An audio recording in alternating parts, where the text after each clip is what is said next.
வந்தேகம் யமினாம் துரந்தரமஹம் மானாந்தகாரத்ருஹா பந்தானம் பரிபந்தினாம் நிஜருஷாருந்தானமிந்தானயா தத்தம் ஏனதயா சுதாம்புநிதினா பீத்வா விசுத்தம் பயஹ காலேன கரிஷைலகிருஷ்ணஜலதः காங்க்ஷாதிகம் வருஷதி. நிஜதிருஷாருந்தானமிந்தானயா என்று எவருடைய கருணை பார்வை, எவருடைய அருள் பார்வை நம்மை புண்ணியப்படுத்துமோ அத்தகையதொரு பெரும்பூதூர் வந்த புனிதனாம் சுவாமி ராமானுஜருடைய திருவடி இணைகளை பணிகிறோம். எந்த ராமானுஜர் சமர்ப்பிக்கக்கூடிய சாலைக்கிணறு தீர்த்தத்தை அனுதினமும் அள்ளி பருகி பருகி, ஆம், இன்றளவும் வரதராஜ பெருமாளுக்கு தினந்தோறும் நடைபெறக்கூடிய இந்த திருவாராதனத்தில் சாலைக்கிணறு தீர்த்தம் சமர்ப்பிக்கப்படுகின்றது. மேகத்தில் மழை பொழிந்தது என்றால் தண்ணீர் தீர்ந்துவிடும் அல்லவா? ஆனால் மேகம் மறுபடியும் மறுபடியும் தண்ணீரை உறிஞ்சிக்கொண்டே இருந்தது என்றால் அதில் தீர்த்தத்திற்கு குறைவே இல்லாது. வரதன் என்னும் மழை மேகம் அத்திகிரி என்னும் பர்வதத்தின் மீது அமர்ந்து அருள் பாலிக்கின்றது. அந்த மழை மேகத்திற்கு தண்ணீர் வழங்குபவர் சுவாமி ராமானுஜர். சாலைக்கிணறு தீர்த்தத்தை தினந்தோறும் எம்பெருமானுக்கு சமர்ப்பிக்கின்றார். இன்றளவும் நடைபெறக்கூடிய ஓர் அற்புதமான நிகழ்ச்சி இது. அது தவிர வருடந்தோறும் பகல் 10 இராப்பத்து என்பதாக அத்தியன உற்சவம் நடைபெறுகின்றதல்லவா மார்கழி மாதத்தில். அந்த அத்தியன உற்சவம் முடிவுறும் தருவாயில் சுவாமி நம்மாழ்வார் திருவடி தொழும் வைபவம் முடிந்து அதற்கு மறுநாள் இயற்பா என்னும் திவ்ய பிரபந்த சாற்றுமறை முடிந்தது என்றால் அதற்கு மறுதினம் வரதராஜ பெருமாள் உபய நாச்சிமாருடன் ராமானுஜருடன் இந்த மண்டபத்திற்கு எழுந்தருளுகிறார். காஞ்சிபுரத்தில் இருந்து புறப்படும் வரதராஜ பெருமாள் தன் உபய நாச்சிமாருடன் பகவத் ராமானுஜருடன் இந்த மண்டபத்திற்கு எழுந்தருளுகிறார். இப்பொழுது நாம் சேவிக்கக்கூடிய சாலைக்கிணறு மண்டபம் பகவத் ராமானுஜருடைய சன்னதி. அங்கே விசேஷமான திருமஞ்சனங்கள் கண்டருளுகிறார். சாலை கிணற்றிலிருந்து தீர்த்தம் சுவாமி ராமானுஜர் தலைமையில் இங்கே கொண்டு வரப்பட்டு வரதனுக்கு திருமஞ்சனம் நடைபெறுகிறது.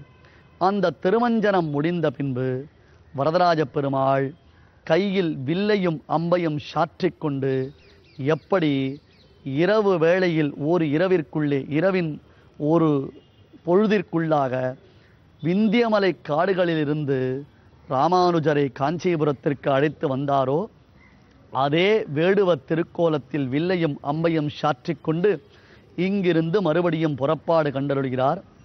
வரதராஜ பெருமாளும் பகவத் ராமானுஜரும் காஞ்சிபுரத்தில் வேதாந்ததேசிகர் அவதாரம் செய்தருளின திருத்தலமான அந்த தூப்புல் என்னும் திவ்யக்ஷேத்திரத்தில் வேதாந்ததேசிகர் சன்னதிக்கு எழுந்தருளி அங்கே விசேஷமான மரியாதைகள் நடைபெற்று அதன் பின்னர் ராமானுஜருடைய திருமாளிகை. அன்பர்களே, உங்களில் பலர் அறிந்திருக்க மாட்டீர்கள்.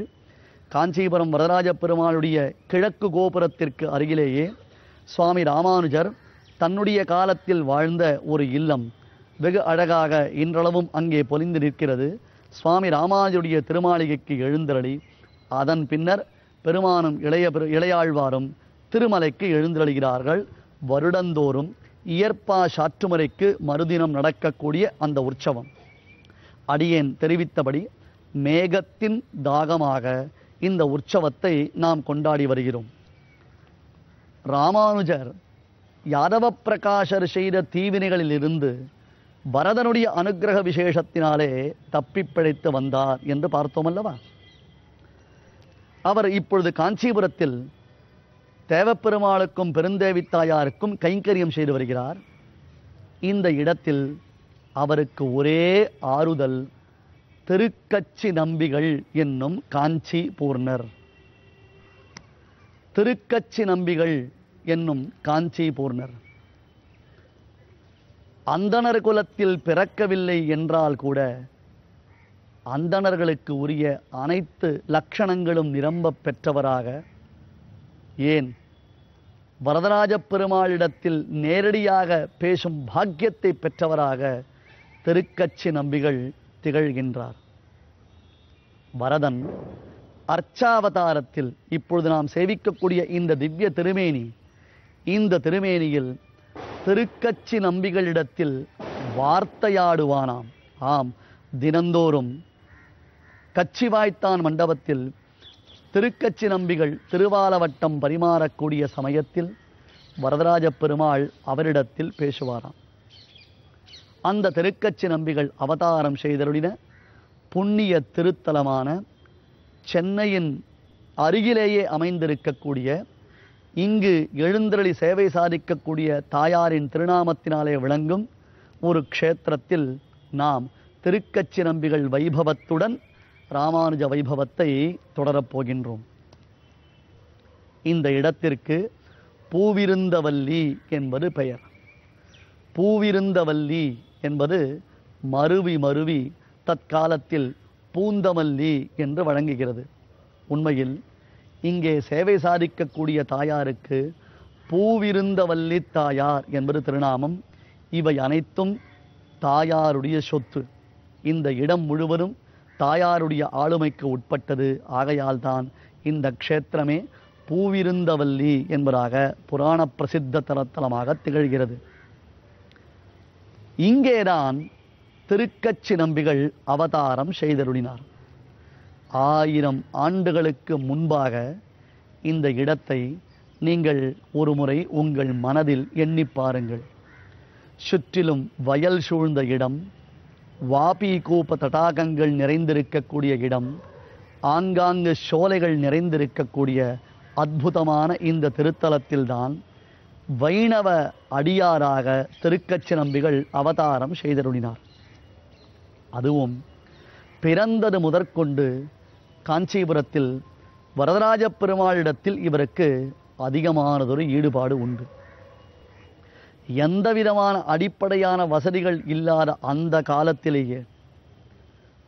காலகட்டத்திலேயே திருக்கச்சி நம்பிகள் பூவிருந்தவல்லி என்னும் இந்த திருத்தலத்திலிருந்து தினந்தோறும் நடந்து சென்று வரதராஜ பெருமாளுக்கு கைங்கரியம் செய்வாராம். சற்றே எண்ணி பாருங்கள். காஞ்சிபுரம், பூவிருந்தவல்லி அல்லது நமக்கு புரியும்படியாக பூந்தமல்லி, இந்த இரண்டுக்கும் இடைப்பட்ட தொலைவு என்ன? இத்தகையதொரு பெருந்தொலைவு இருக்கக்கூடிய இடத்திற்கு தினந்தோறும் நடந்து சென்று பெருமானுக்கு கைங்கரியம் செய்வார். அந்த கைங்கரியத்திற்கு திருவாலவட்ட கைங்கரியம் என்பது பெயர். திருவாலவட்டம் என்றால் விசிறி விசுறுதல். வரதனோ பிரம்மதேவர் செய்தருளின யாகத்தில் இருந்து ஆவிர்பவித்தான். அயனார் அயலாது அன்புடன் மேவிய அயமேத வேள்வியில் புகழோங்கு பொன்மலை என்னதோர் புண்ணிய கோட்டியுடன் பகலோன் பகல் விளக்காக பரஞ்சுடர் தோன்றியதே என்று பிரம்மதேவர் செய்த அஸ்வமேத யாகத்தின் பயனாக வரதனுடைய ஆவிர்பாவம் ஏற்பட்டது. அந்த வரதனுக்கு திருமேனியில் எப்பொழுதும் வியர்த்து கொட்டிக் கொண்டே இருக்குமாம். ஒரு சமயம் பிரிட்டிஷ் துரை ராபர்ட் கிளைவ் என்பவர் பெருமானை சேவிக்க வந்த பொழுது அங்கே இருந்த அர்ச்சகர் சொன்னாராம், பெருமாள் வெயிலில் புறப்பாடு கண்டருள்கிறார், வெயிலில் அவர் அதிக நேரம் நிற்கக்கூடாது, அப்படி நின்றால் பெருமாள் திருமேனியில் வியர்க்கும் என்றவுடன் ராபர்ட் கிளைவ் சொன்னாராம், இது என்ன ஆச்சரியமாக இருக்கிறது, இது ஒரு ஐடல், வெறும் ஒரு பதுமை, இதற்கு வியர்ப்பு உண்டா என்று கேட்க உடனே அர்ச்சகர் ஒரு கைத்துணியை கிழித்து வரதராஜ பெருமாளுடைய திருமுக மண்டலத்தை துடைத்து அந்த பிரிட்டிஷ் துரை ராபர்ட் கிளைவ் எதிராக பிழிந்து காண்பிக்க பெருமானின் திருமேனியிலிருந்து பெருகிய வியர்வை அப்படியே இந்த துணியிலிருந்து பிழியப்பட்டது. இந்த ஆச்சரியத்தை கண்டு வியந்த ராபர்ட் கிளைவ் தான் ஆற்காட்டு போரில் வெற்றி பெற்றதின் அடையாளமாக வரதனுடைய வைபவத்தை பறைசாற்றுவதாக ராபர்ட் கிளைவ் மகரகண்டி என்னும் உயர்ந்த திருவாபரணத்தை வரதராஜ பெருமாளுக்கு சமர்ப்பித்தார். இன்றும் காஞ்சிபுரத்தில் வையங்கண்ட வைகாசி திருநாள் 3ஆம் திருநாள் கருடோற்சவத்தில் பெருமாள் வரதராஜ பெருமாள் அந்த ராபட்லை மகரகண்டியை தான் சமர்ப்பித்து கொண்டு தான் சாற்றிக்கொண்டு புறப்பாடு கண்டருளுகிறார். ஆகையால் வரதனுடைய திருமேனியில் எப்பொழுதும் ஒரு வியர்ப்பு உண்டாகும். அதற்காக திருக்கச்சி நம்பிகள் பெருமாளுக்கு திருவாலவட்ட கைங்கரியம் செய்வார். அம்மாடா எம்பெருமான் அவருடைய அந்த கொடுமையான திருவாலவட்டத்தை தான் அனுபவிக்கும் பொழுது ஏகாந்தமாக திருக்கச்சி நம்பிகளிடத்தில் வார்த்தையாடுவானாம். எனவேதான் தான் என்ன கைங்கரியத்தை பெருமானுக்கு செய்ய வேண்டும், எந்த கைங்கரியத்தை தான் செய்தால் பெருமாளுக்கு திருவுள்ளம் உகப்பாக இருக்கும், அத்தகையதொரு கைங்கரியத்தை பெருமாளே தனக்கு நியமிக்க வேண்டும் என்ற ஆசை கொண்டு சுவாமி ராமானுஜர் திருக்கச்சி நம்பிகள் வாயிலாக பெருமான் தாயாருடைய திருவுள்ளத்தை அறிந்து சாலை கிணற்றிலிருந்து தினந்தோறும் தீர்த்தம் கொண்டு வந்து சமர்ப்பித்துக் கொண்டிருக்கிறார். பூவிருந்தவல்லியிலிருந்து காஞ்சிபுரத்திற்கு தினந்தோறும் திருக்கச்சி நம்பிகள் சென்று வருவாராம். அவர்தான் ராமானுஜருக்கு இப்பொழுது ஆறுதலாக இருக்கிறார்.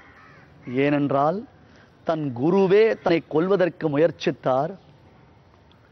எப்படியோ வரதனுடைய அனுக்கிரக விசேஷத்தினாலே ஒரு இரவிற்குள்ளே விந்தியமலை காட்டிலிருந்து இங்கே வந்தாகிவிட்டது. இனி என்ன செய்வது என்பதையும் வரதன்தான் நியமிக்க வேண்டும். ஆகையால் திருக்கச்சி நம்பிகளிடத்தில் ராமானுஜருக்கும் கௌரவம் அதிகம், ராமானுஜரிடத்திலும் திருக்கச்சி நம்பிகளுக்கு கௌரவம் அதிகம். அத்தகைய திருக்கச்சி நம்பிகள் ஆறுதல் அளிக்க ராமானுஜர் சாலை கிணற்றிலிருந்து தீர்த்தம் சமர்ப்பித்துக் கொண்டிருக்கிறார். பூவிருந்தவல்லி என்னும் க்ஷேத்திரம் சென்னையின் மிக அருகாமையில் அமைந்திருக்கிறது. இங்கு திருக்கச்சி நம்பிகளின் அவதார திருத்தலம். பெருமான் வரதராஜ பெருமாள், தாயார் பூவிருந்தவல்லி தாயார் சேவை சாதிக்கின்றார்கள்.